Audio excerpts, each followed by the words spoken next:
Empire is a very, it has a lot of value in terms of study. We have a lot of connection with it in terms of the United States, our beginnings with it and so forth. What made it grow, how did it grow, as compared to other states that had more resources but could never match the evolution of Britain and the empire. It is a time in which we are talking about the beginnings of a evolution of a democratic process in Britain. We had the overthrow of one British monarch in the 1640s and the execution of the king, Charles I. And then we had Puritan Revolution, and then we moved ahead with the restoration of the monarchy again. The British said, no, we really want the monarchy back. They brought them back. And then they had another revolution in 1688 that changed the way monarchs function, changed the way forever that the British would understand their monarchy. No longer would you have a monarch that simply could do what they wanted to do without restriction. And it's the only monarchy that went through this in Europe at the time. Other monarchies in Europe did things exactly the way they wanted to do things, arbitrary decisions, whatever. There was no outside control, no parliamentary control, because most, with some exception, nobody really had a parliament to control the king and so forth. So in Britain, the fundamental change is very, very important. It means the monarch is going to be limited after 1688. They're getting rid of the last of the Stuart monarchs, and that is James II. James II is an avowed Catholic, and that's a real problem because a century earlier, the British already had joined the Protestant Reformation. They had already rejected Catholicism as the Church of the State of England, and had rejected the head of the church as the Pope, and they had changed the system under Henry VIII and under his son Edward VI. These are big changes. Church of England now is a separate church with the monarch as the head of the Church of England. It's a state church, it's a Protestant church. So you have that set up. Well, along comes the Stewarts, and for some reason, by the time we get, and the reason being that with the third Stuart monarch, that is Charles II, who was restored to England as the king again, has brought with him a lot of French influence because he was exiled in France in order to save his life. His son is, both he and his son are avowed Catholics, following the pressure of basically Louis XIV. Louis XIV had a very strong impact on and influence on these two monarchs. He's the strongest monarch in Europe. He is extremely pro-Catholic. He gave himself a title, the most Christian king. You couldn't take Catholic king because that title was already taken by the Spanish monarch. Everybody had a title. In Spain, it was called, the monarch was called His Most Catholic Majesty. In England, the king was called the defender of the faith. So in France, he took up what the title that was available, and that was the most Christian king.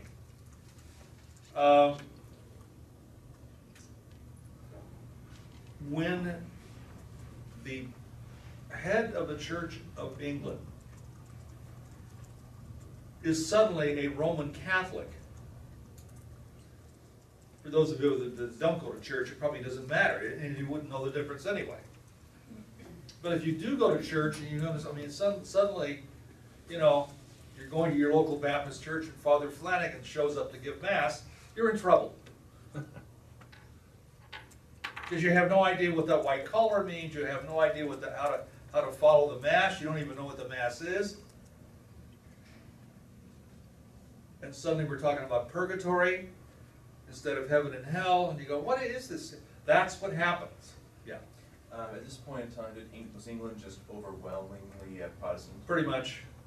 If you had Catholics there, they were pretty much underground because nobody wanted to start the religious upheaval again. Nobody wanted to get involved with that hassle again. And that's why you had the evolution of political parties in England at the time. Political parties will ameliorate a lot of that hostility that spilled out in the religious wars of the 17th century, or 16th century, 16th and 17th. That people were tired of religious war. But when you have an openly, it's okay, to my Saudi friends here, suddenly you have an appearance of a king in the Saudi family who is and not to offend him, but he declares himself Shia. You go, whoa! How did that happen? When did that happen? This is the same thing here.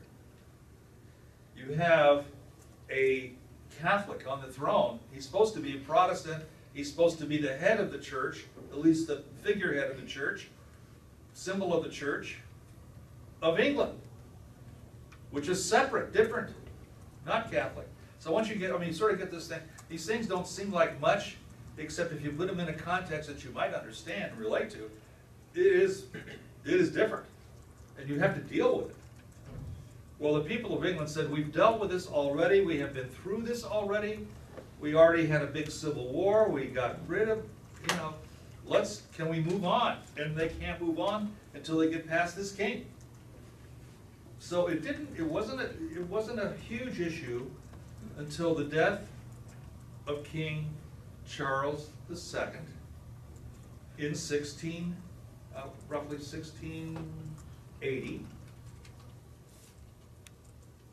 And then you have 1683, and then you have the coming of his son, James II. And everybody said, well, we know he's Catholic, but is he going to talk about it?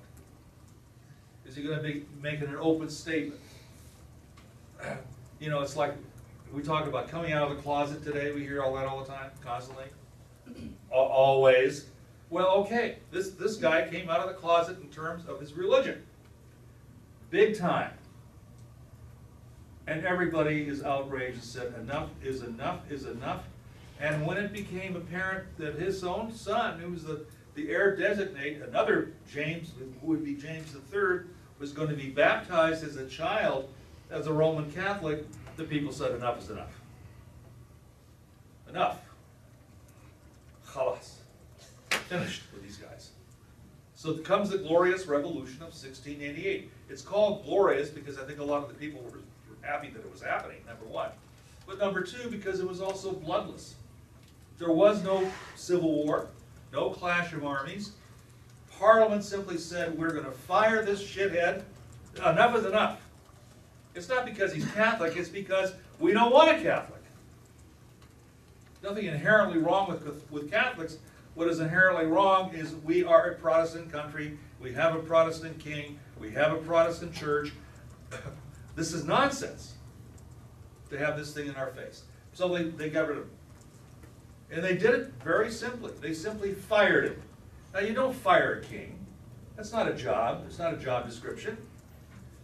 What's your qualifications? I don't know.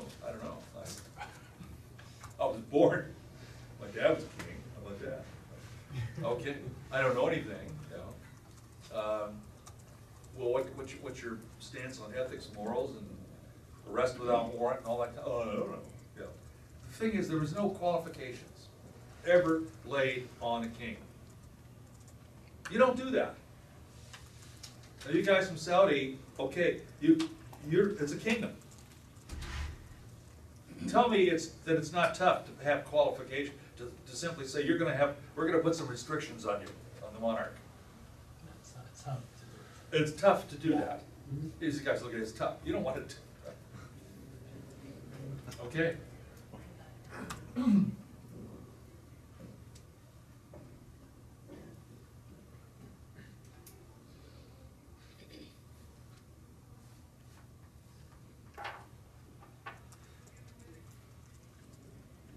I just don't want to hear all the noise.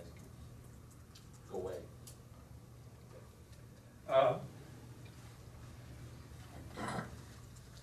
Anyway, I've been dragging the point out forever, so I need to get off it.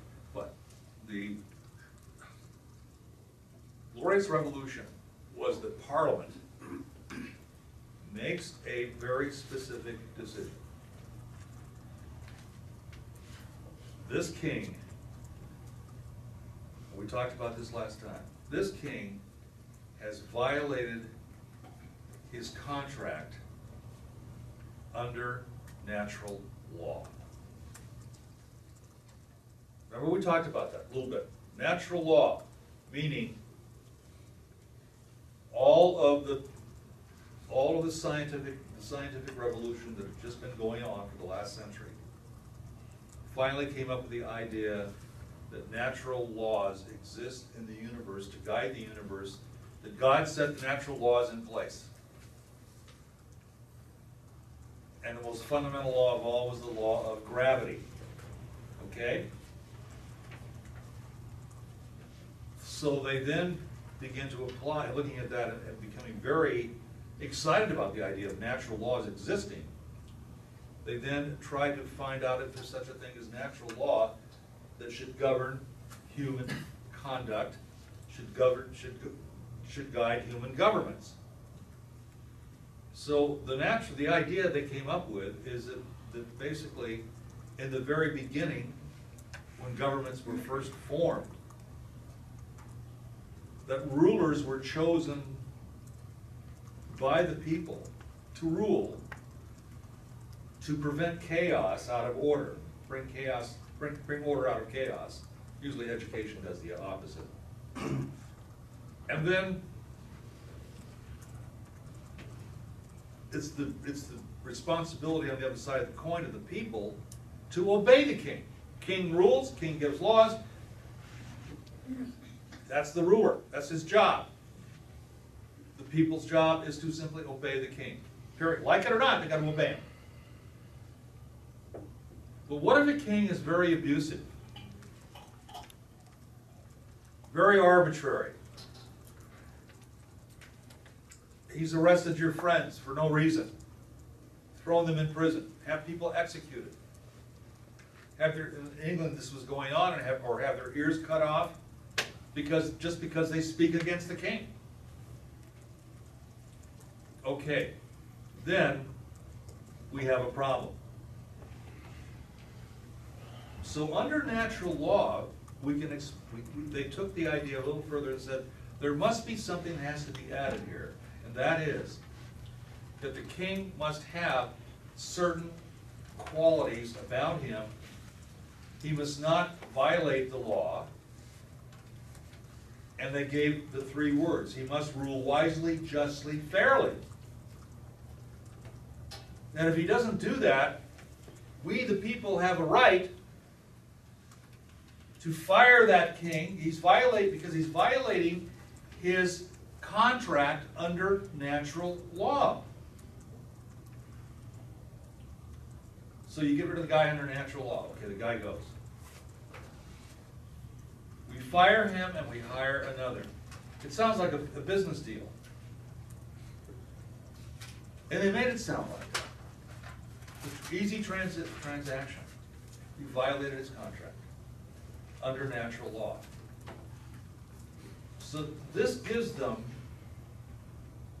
a very, I'd say, very sound, at least in their thinking, a very sound way to, in fact, change the ruler. It justifies it. It gives it a solidity in terms of, we're not just having a revolt here. We're not just having a disagreement with the ruler. We are saying that he is violating his contract under natural law, and this is a big deal. They made it a big deal. They're saying that God or nature or whatever put these laws into effect, and he is violating these natural laws, and therefore we have a right under natural law to get rid of them. Now, I'm sure not a lot of people at the time never heard of natural law, didn't even know what the hell any of this was about. This is all new language. Language that came out of the scientific revolution, language of what's called the Enlightenment. It's a very, very significant period in European history, the Enlightenment. But this is where much of this, both the language itself, the ideas themselves come from. Comes in this period of the 16th and 17th century. And I told you last time, we're loaded with it still today. We're loaded with the language of the Enlightenment.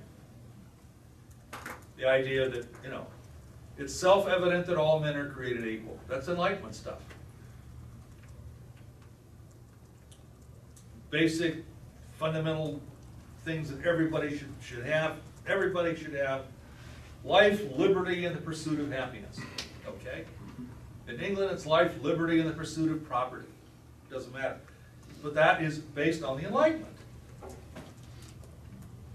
And it doesn't really matter whether such things really exist, whether there really isn't, whether, it's self-evident about anything, that there really are natural laws or not. I don't think it really matters.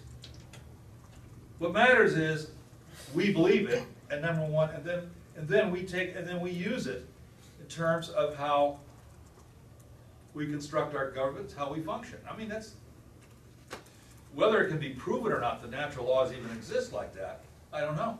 But I don't think it's even important, because we assume that they do exist, and that's how we function. So they voted in Parliament representing the people, following the natural law concept written by John Locke, L-O-C-K-E, who wrote at the same period of time, borrowing those ideas and putting them to work. The Glorious Revolution said, we are going to fire James and hire his stepbrother, William of Holland, and James's Protestant sister, who's married to William of Holland, whose name was Mary. So they bring to the country from clear across from Holland on ships with an army to accompany them, William and Mary, to take over the country, replace. We don't care what happens to James. Let him leave. James takes off. He runs. He has no support at home. Where does he go? He goes to France, where everybody goes that has nowhere to go. Yeah.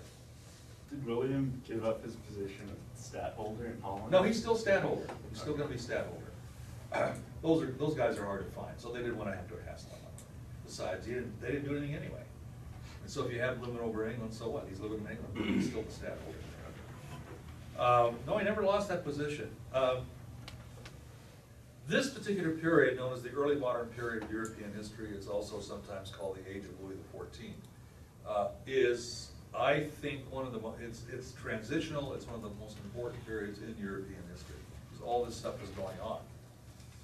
And it's very foundational to the evolution of modern Europe that comes after this.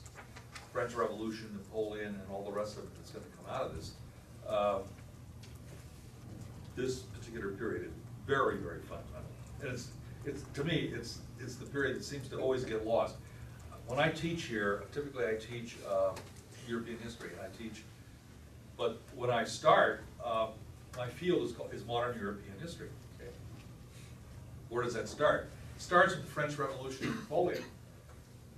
But very important background to it is this whole early modern European period, where you have the natural law, the scientific revolution, the Enlightenment, deism, all kinds of stuff that are foundational to the French Revolution and the period of Napoleon, and to the whole change is going to take place and produce modern and recent Europe.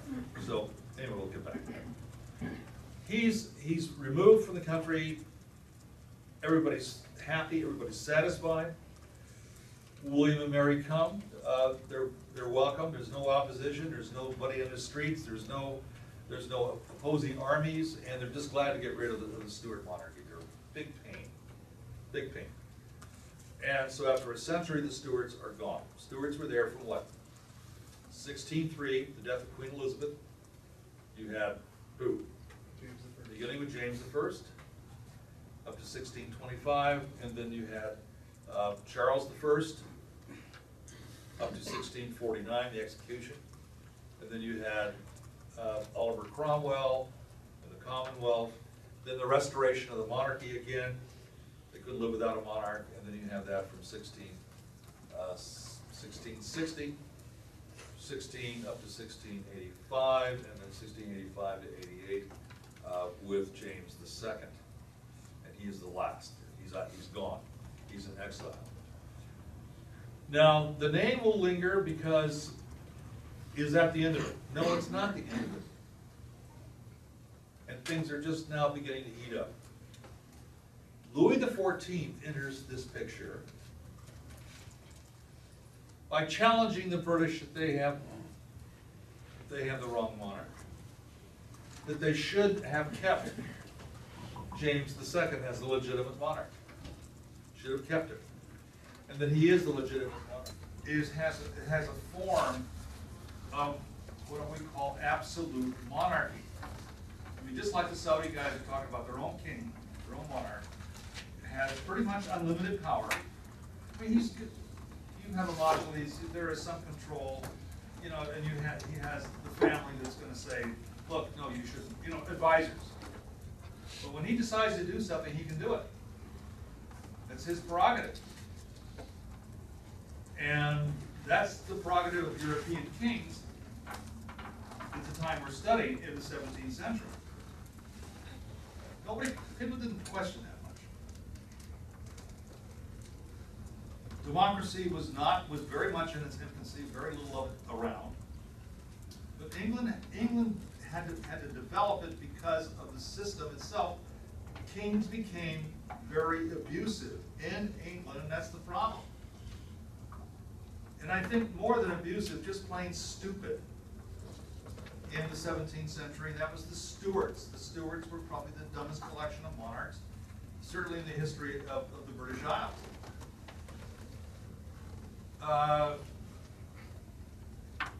Very sincere about what they believed and so forth, but not very smart about where they were taking the country. And in the end, the country revolted against them and replaced them with William and Mary.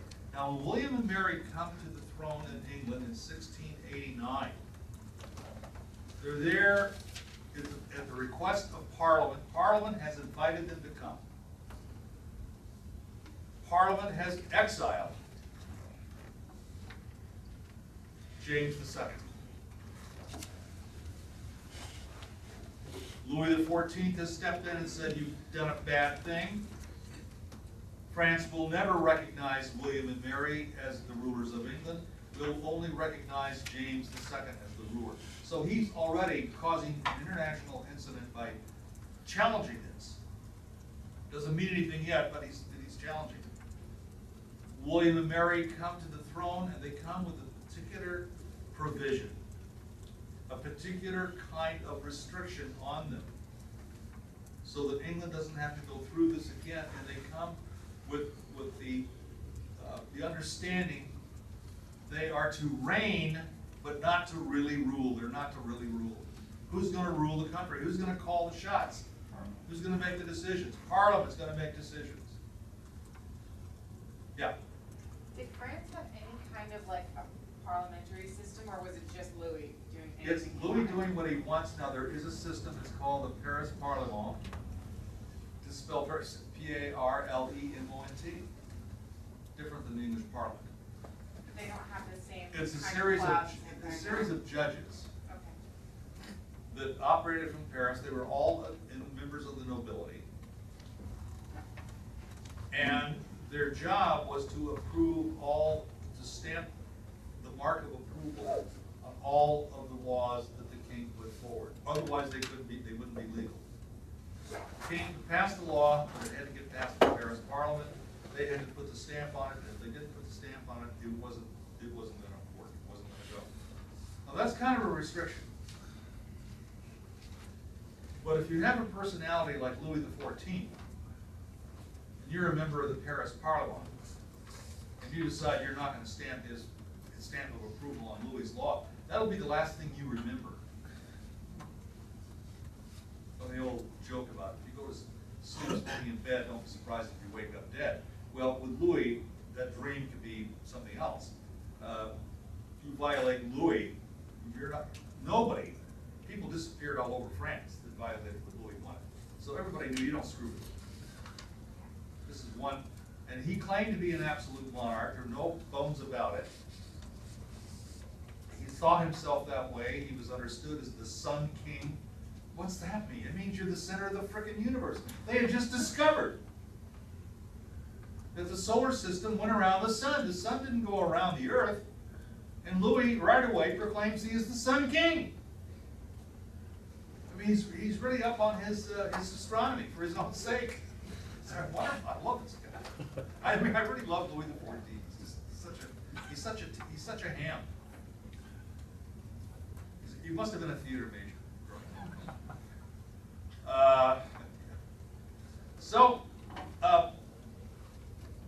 This whole system is geared around this. He has advisors, but he only has one minister that really counts, that he's going to listen to. Just one. Period. He wouldn't let his relatives in power. He'll get rid of his relatives. I mean, he'll simply assassinate them if they try to interfere with his reign. Mostly, he wouldn't let him in the government. Now, unlike I think the Saudi family, you have a number of members of the family in the government. In Louis XIV, no, never, nobody. That's because he didn't trust him. In England, some members of the family were in government, so they had been. There was no big issue with this. But Louis is totally paranoid. Louis is an absolute monarch. He is the epitome of absolute monarchs, and there is no hold on Louis. There's no controls on him. He does what he wants. Other European monarchs have a little more control about them, other groups that would, not parliaments necessarily, but advisors who would say, you need to cool it.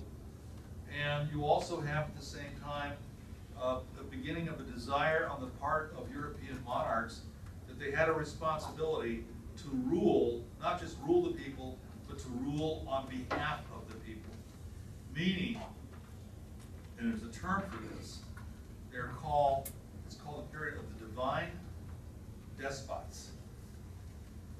Another word is benign despots or benign despotism.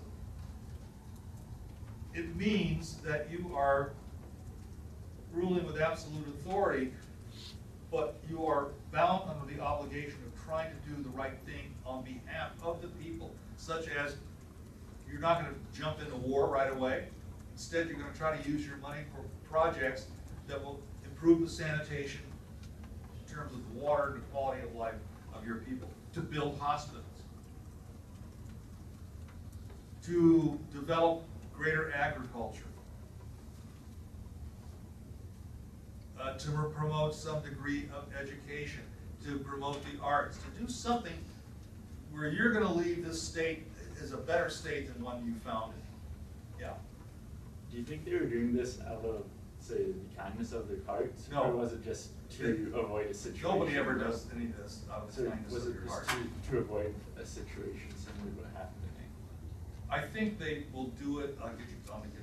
I think they'll do it to largely appease what was understood as the latest scientific rage in terms of natural law, that somehow they are fulfilling natural law by improving the lot of the general population. In other words, that's what good government should be doing. Not tormenting your people, but to improving their lot. And if you can show that this is what you're doing, you are certainly you're a cutting edge monarch on the edge of a cutting edge philosophy that has just come our way. In other words, I think everybody is very faddish about this. It's a fad. It's a very brief fad because most people forget about it in European history. But it was a real one. And it happened around the time, all around the time of Louis XIV and the English Revolution and so forth. It did not happen in England. You had no attempt at any monarch there to try to become a benign, but the word is, we use despot. I mean, it's a contradiction in terms. But they're trying to show themselves as being very responsible. We certainly don't want a revolution, as somebody said already, like England had, because we screwed up. We take responsibility under natural law. We try to we're a step ahead of the system, and we're going to improve society. It's like Lyndon Johnson back in the 1960s in the creation of the Great Society. Established civil rights laws and all kinds of things. Why? Because the fucking riots were all over the place, and they were just one step ahead, one step beside Johnson. And I remember we had one riot, one city burning down after the frickin' other. We almost ran out of cities. Anybody remember any of that? Old enough to remember? Yeah, I lived right near Washington when Martin Luther King was assassinated. Yeah, that started stuff. We lived on an army base, and I remember we had to go home from school with my old army truck. Oh, yeah, right. Kept Well, asking our dad to I take came me. from LA, in LA we had the Watts riots in LA. Yeah, I mean, I remember that so well. And the police chief, Parker, came on television, appeared and said, arm yourselves, the citizens. We were kids, but we wanted to go see it. Dad, can we go see it? Do you want to go see the riots? Yeah. You're out of the 50s, you don't know what any of this is. You go, we used to take pictures, you know. Detroit, they burned Detroit down. Detroit's never recovered from that. Chicago, some in New York. Pretty interesting times. You're trying to stay a step ahead of that, and that's what Johnson does. He steps in and tries to bring about extreme. I mean, is he doing it because he's trying to stay a step ahead of the riots, or is he doing it because he is a benign despot, or is he doing it because he really is a liberal Democrat that wants to change society, and everything's been wrong, and he's going to whatever? It doesn't really matter. The fact is, these guys were trying it back in the 17th century. So the King of Austria, unbelievably the King of Spain, King of Portugal, were all benign despots. Yeah. Do you think the embodiment of these ideas probably came about in, like, Frederick the Great? He was another one. Yeah. He was another one, very much so, yeah. Wait a So- minute, hold it. He asked his hand up a long time ago. That's fine. Go ahead. You forgot what you were going to. Oh, no, I have a question. Adam Smith, the Scottish philosopher's writing a Right. little after this time. Yeah. So his words are usually used today somewhat vulgar, as I would think. So this context of the benign despots, that's more what we were writing about.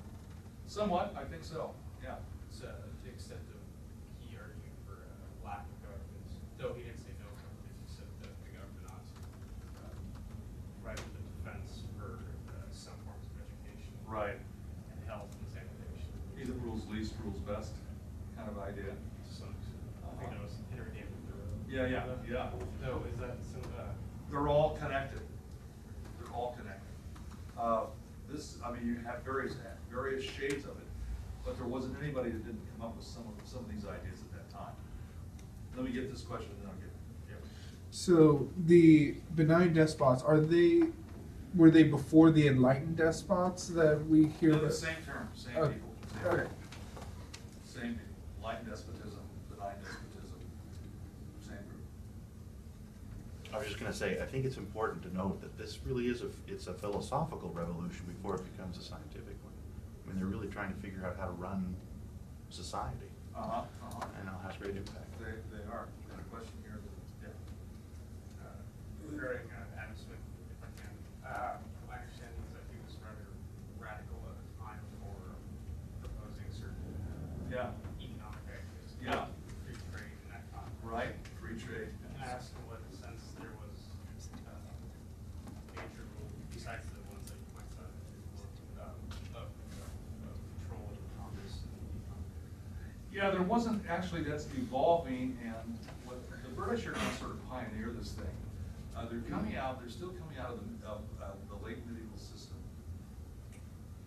They're still coming out of a late medieval system which glommed onto an economic idea known as bullionism, which evolved into mercantilism. Now, I'm not gonna deal with that a lot, but simply say that basically there's only so much wealth in the world, and the strongest countries are the countries that were able to glom on to as much of that as possible. Spain had the primary, Spain had the control over most of it in the 16th century. It also went through Spain like a sieve because the Spanish had no natural resources and wound up having to buy their own navy, had to buy the wood for the navy. So the money just went out into the German states, other countries that had sold them vast amounts of timber.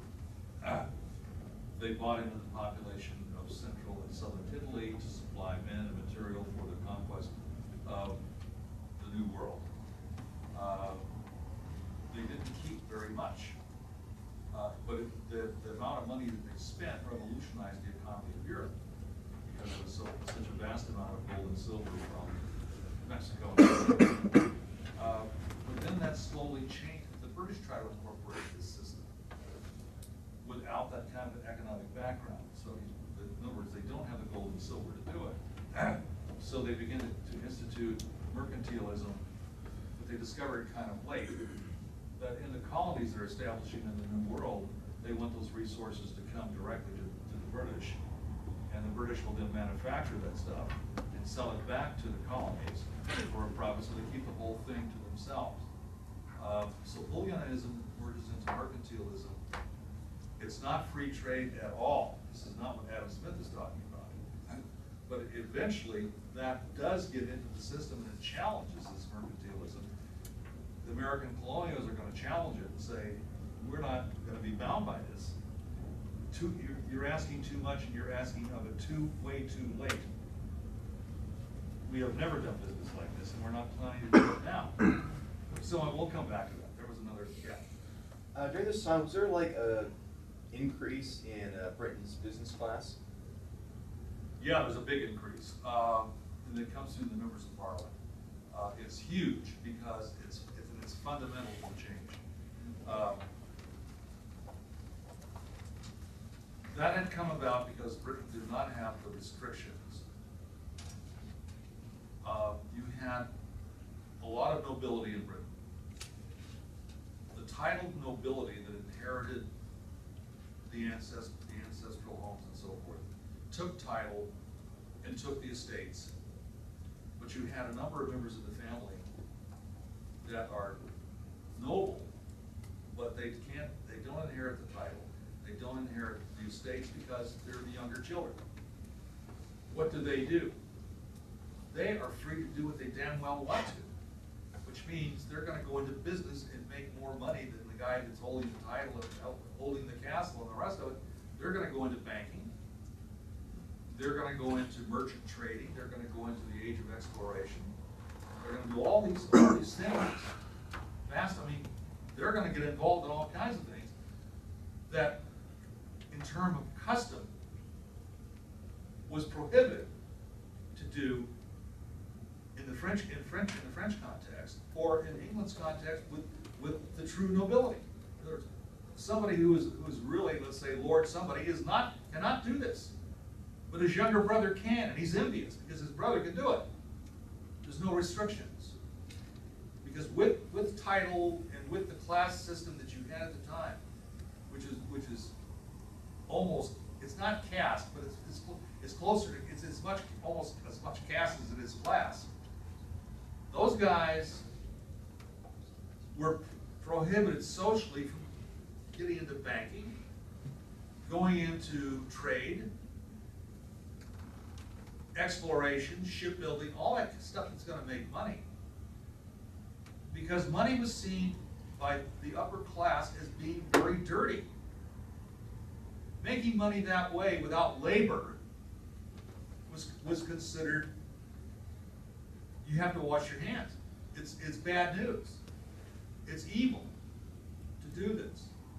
And part of that, the background of that is that because the church always said the only honest real labor, the only honest anything that anybody can do was work in the land. Church never, Catholic Church or the Protestant Church, not Protestant, but parts of the Protestant Church, not all of it. But certainly the total of the Catholic Church suggested that these professions were evil. The stuff we call modern business. They probably had more wisdom than we think they did about some things. but seriously, they're looking at it and they're going, no, this is not right. The only honest thing is to work with your hands, to work in the soil. That's God's work.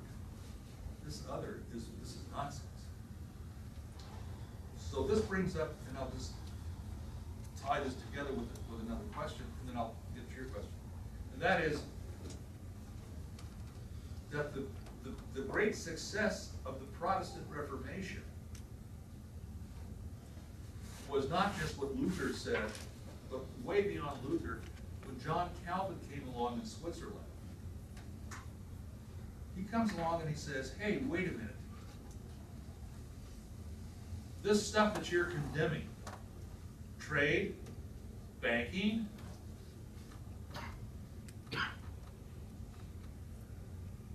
exploring, overseas investment, all these good things that pay dividends, God blesses those efforts. He doesn't condemn them, he blesses them. And so Calvinism comes along and becomes the backbone of this sort of microcosm of capitalism as it started, trade capitalism. And you already have the backing in the same token of the banking system in Europe, which was the Jewish banking system. Rothschild family, and so forth, operating out in Holland among the Dutch. The Dutch were absolutely maniacal capitalists and Calvinists. So the English begin to move into that realm as well. They adopted the same ideas. In Scotland, it became very popular as well. Scots Presbyterians are Calvinists, and they began to invest. On the French coast, the French couldn't stand this stuff. You have the Huguenot community, they're Calvinists. Banking, shipping, they're merchantmen, they're into all kinds of stuff. Catholic Church was still condemning all this. But capitalism found a home and a supporter with Calvinism. And Calvinists are very different from country to country, but they all have this one thing in common. They all support the Calvinist movement. All of them. As being another way to glorify God, not just working on the land. So that means if you're making money, you're getting filthy rich, you're a very good Christian. Something like that. Well, this is kind of where this idea comes from. Yeah, please. So like, in that concept, you're in God's grace if you're doing well. You're part of the picture. You're part of the deal. Yeah. I was going to say, isn't this probably also another reason of bringing William over, because he brought the Dutch economic system over to England as well?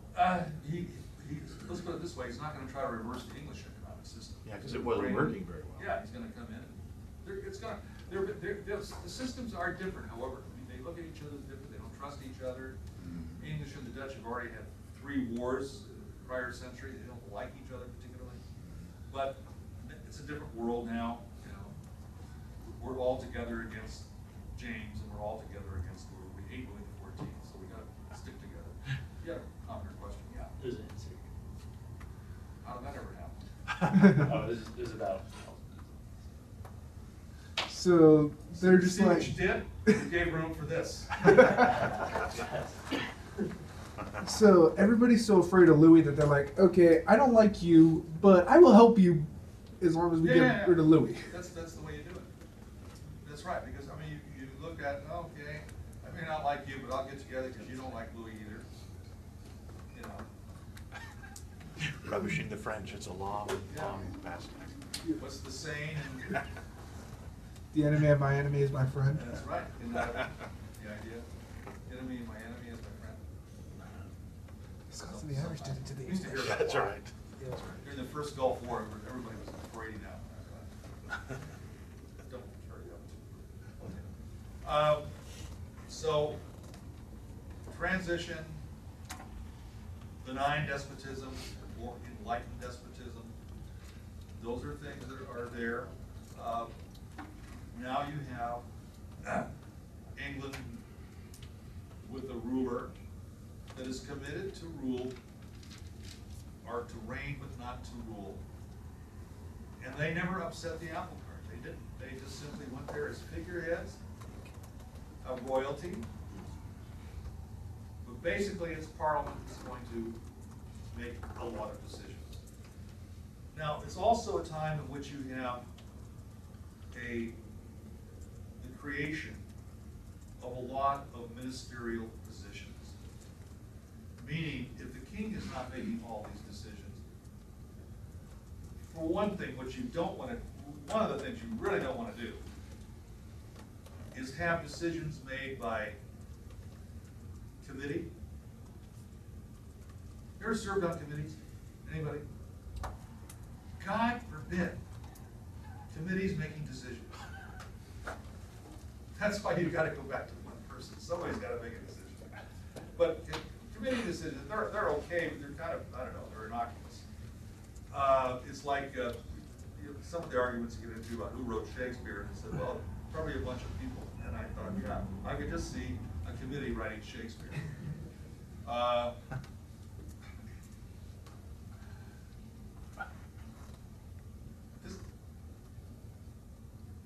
You have the issue here of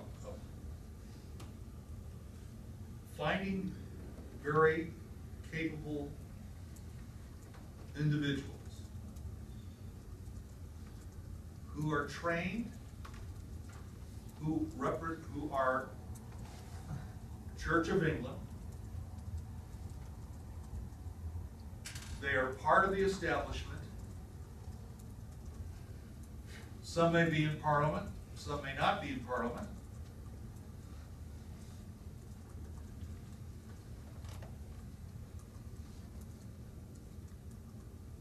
And they will be appointed to run certain aspects of the government. So you have the beginnings of what we call a foreign secretary. Foreign secretary to handle foreign affairs. We have one in the United States, it's called Secretary of State. British call it Foreign Secretary. Home Secretary to handle domestic affairs.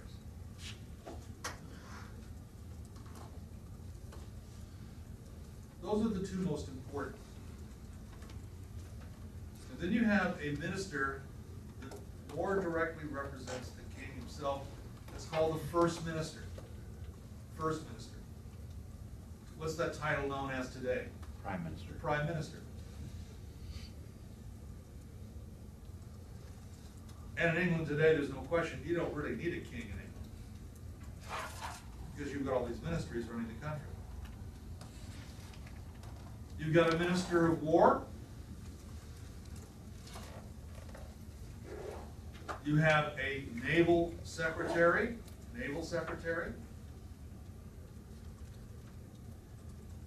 colonial secretary. These are by far probably the most important secretaries that were developed pretty early. And the most powerful is going to be the first secretary, which eventually becomes the office of prime minister. This is really the executive branch of the English government, representing the king. Now, William and Mary are going to, just to go through this period quickly, William and Mary will rule until about early 1700s.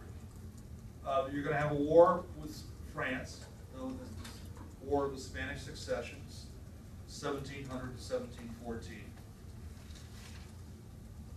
William and Mary will pass on, but you're going to be succeeded by Queen Anne.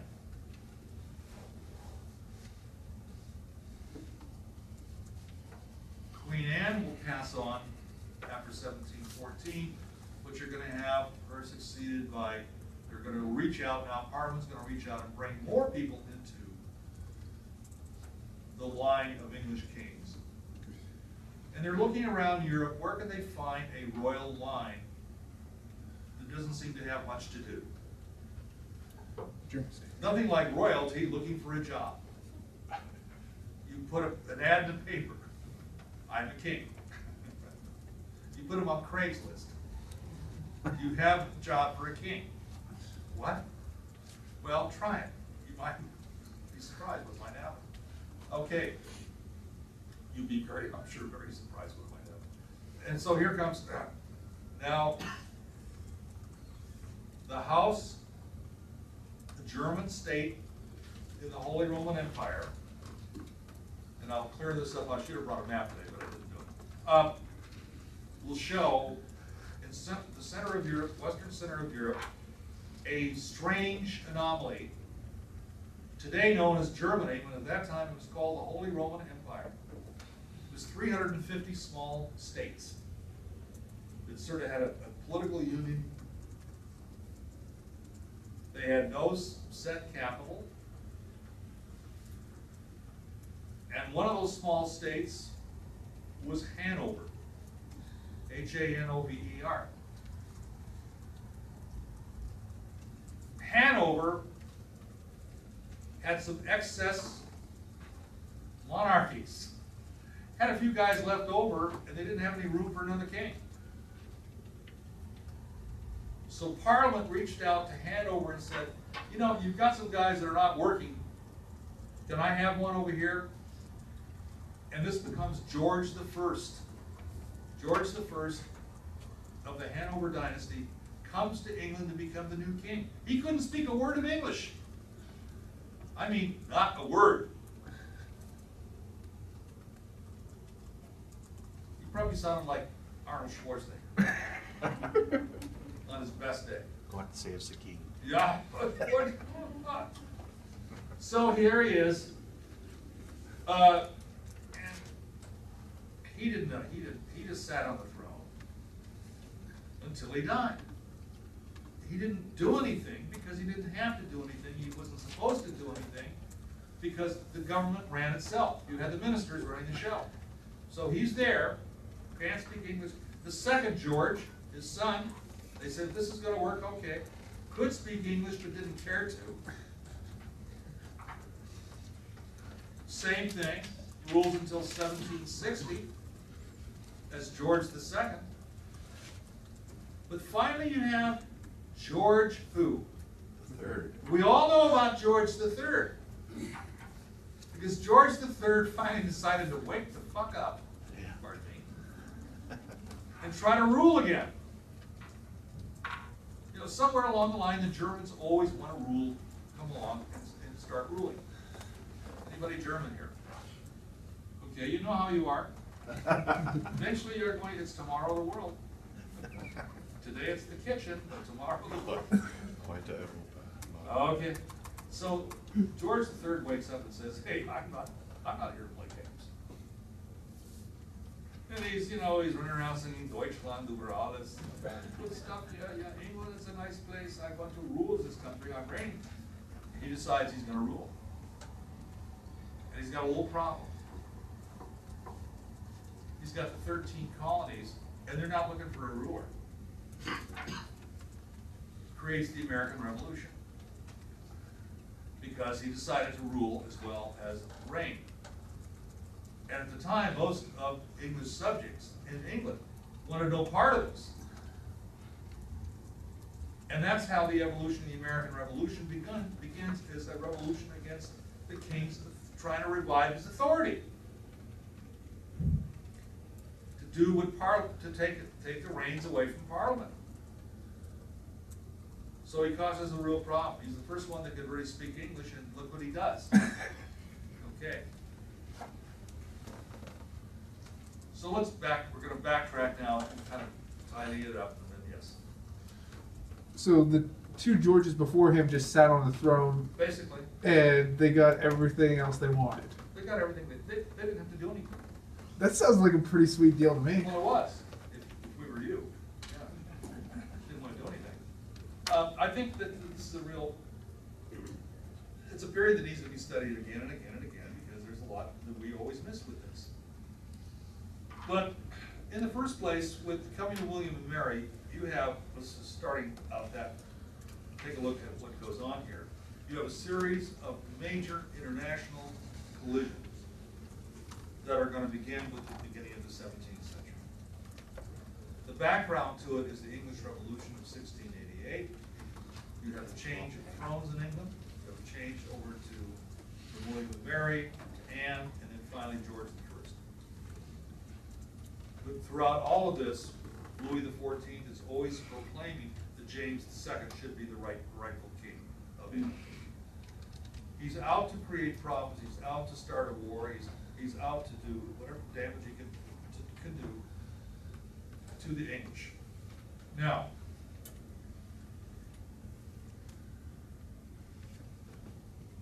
the first thing that happens is in 1700. We're going to look at the first collision, known as the War of the Spanish Succession. It's a big international collision. You could underline this and call this period Louis XIV versus the world.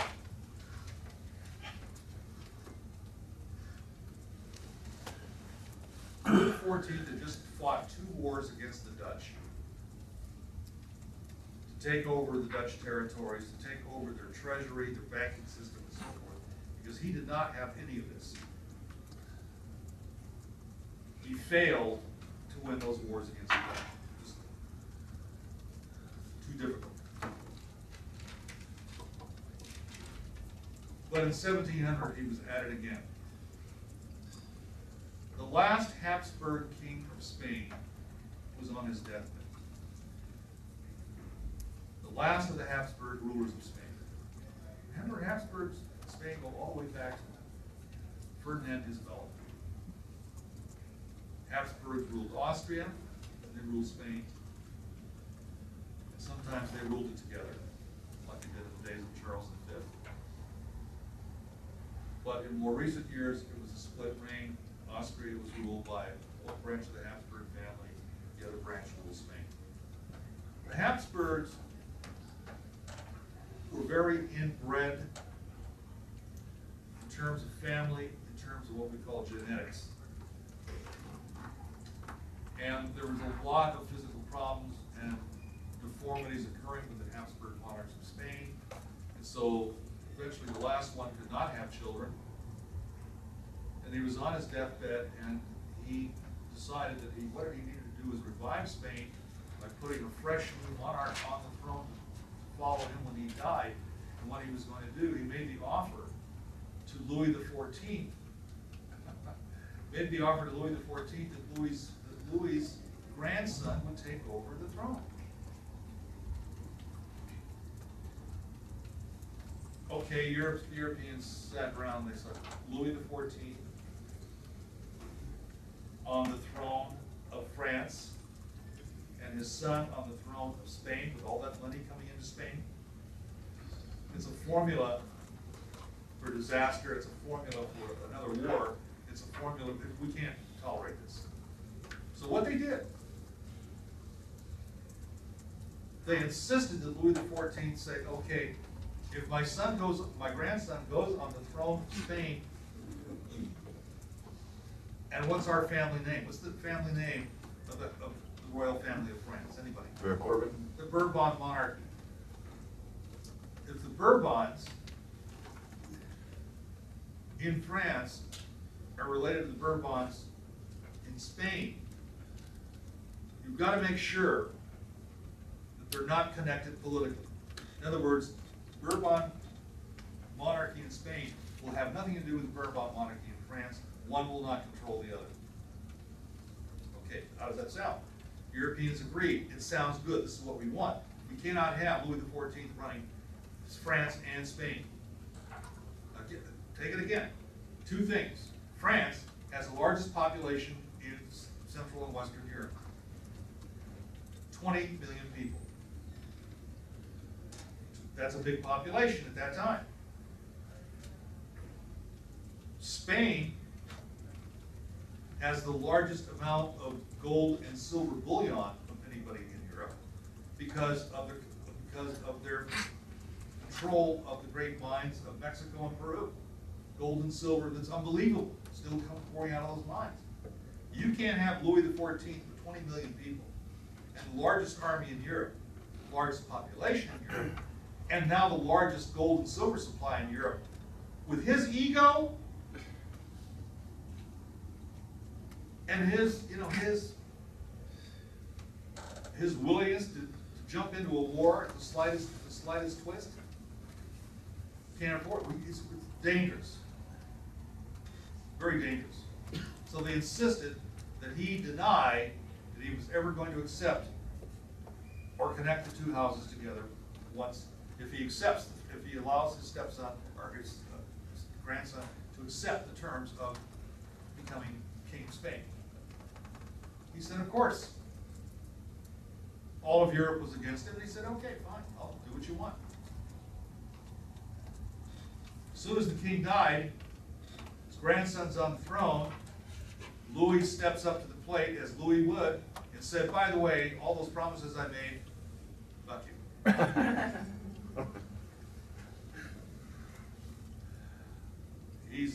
The Bourbon monarchies of Spain and France are now connected.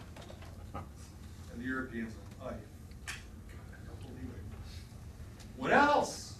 Oh, and by the way, I declare that the royal crown of England is up for grabs because the true king is not there, James II. So he's now insulting the English deliberately. So he's looking to generate a war. I'm curious, was this the same Louis the 16th? 14th. No, the one that was placed on the Spanish throne. Wait, was it his grandson? Grandson. There's some interesting things in this family. Some say it's his son. Well, yeah, but it's still the grandson. It's the same person. You only have one Bourbon floating around.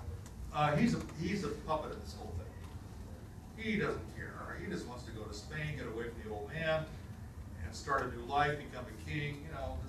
Take it. He's not looking to get into a war. What happens is, as soon as Louis does all this and declares, all of Europe declares war on Louis. All of Europe. There's nobody that's missed it. Portuguese declare war. The Dutch declare war. The English declare war. The Holy Roman Empire and the Austrian Empire declare war. Everybody declares war. I think the Swedes missed this one. But everybody's declaring war on them. And this war is going to last 14 long years. Yeah. So, William and Mary are still on the throne When the war starts. when the war starts, and this is 1700. Yes, and then eventually it's going to be replaced by Queen Anne. Right. And now the English have a question: how are we going to fight this war? We don't have 20 million people. We don't have an army that's that big. We have a pretty good navy, but we don't have and it's under Queen Anne that they begin to look for a military leader who's going to do something on the continent. And she now turns turns out, in this war, finds one of the most able generals that ever fought in this period, and that's the Duke of Marlborough. Duke of Marlborough.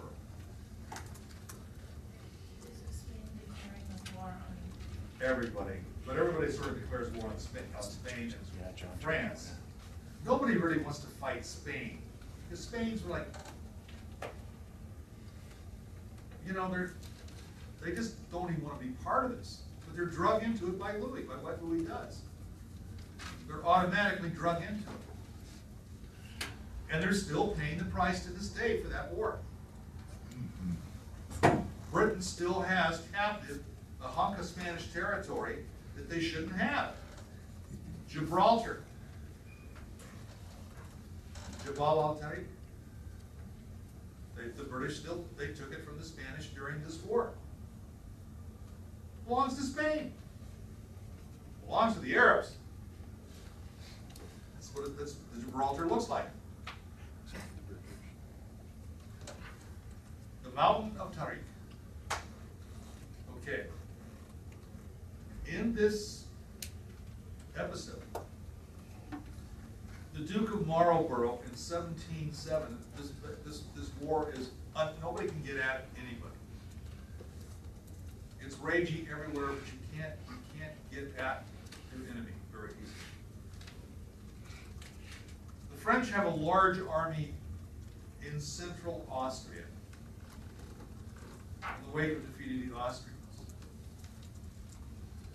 Now we have the Duke of Marlborough, who is a military genius, and he decides to find a way to send 70,000 English troops through the Rhine Valley into southwest Austria, near the French border, where they can intercept the French army. A very large French army that's not expecting anybody. They're expecting to fight the Austrians. And at least 50,000 English troops arrived at this location in 1707, led by the Duke of Marlborough, who has found ways of supplying them all the way with new boots, fresh food, wine, water, everything supplied all along the way. So these guys are never discomforted, and they arrive fresh on the field of battle, ready to fight, well fed, rested properly, even after forced march. And the battle is known as the Battle of Blenheim, B-L-E-N, Blenheim, B-L-E-N-H-E-I-M. It's a resounding success by the Duke of Marlborough, defeats an overwhelming French army. The French didn't expect him, that's one thing, and therefore he was able to really ambush them. Combined with Austrian troops, it was an overwhelming victory, but in the victory, the British lost 20,000 troops. Still, lost a lot of troops. Later, as a great victory, nonetheless still a great victory, Blenheim Castle is built in England honoring the Battle of Blenheim. It's built for the Duke of Marlborough. It's the ancestral home of his family right down to the present. Blenheim Castle is the home of you know who. What family? Churchill. Winston Churchill. He's a descendant of the Duke of Marlborough. And that's why he was born in Blenheim Castle and he's buried at Blenheim Castle. So Churchill's his whole ethos is tied to Blenheim. But in Parliament, yeah. Yeah, Churchill dedicated like a huge autobiography on Duke. Yeah, yeah. Churchill was a very prolific writer. And involved himself, he really wrote a lot, or part of his ancestry. But now he has this great victory, but this victory is what we call a Pyrrhic victory. Meaning, this victory, we can't afford another victory like this. What does that mean? We've lost so many, we don't have a population that can sustain this kind of mortality rate on the battlefield. 20,000 out of an army of something like showed up that day of 50,000 is a big, big, big, big loss. People in England are grieving over this. They don't have 20 million people in England. English population is maybe 6 million at the time. Maybe 6 million. How big was the French army that they ambushed? French army, probably 120,000. And you had more French reserves. I mean, the French could throw troops and just lose all kinds. But they did have the largest population. And that's why they could do it. Nobody else had a population anywhere near what the British had, except if you go to Russia. And Russia's not part of this war. They're going to be involved in other wars. Now. So, the British cabinet comes together. The War Department, the Navy Secretary, these ministers, with Parliament and members of this small cabinet, meet with Queen Anne. They'll continue to meet. And here's the question.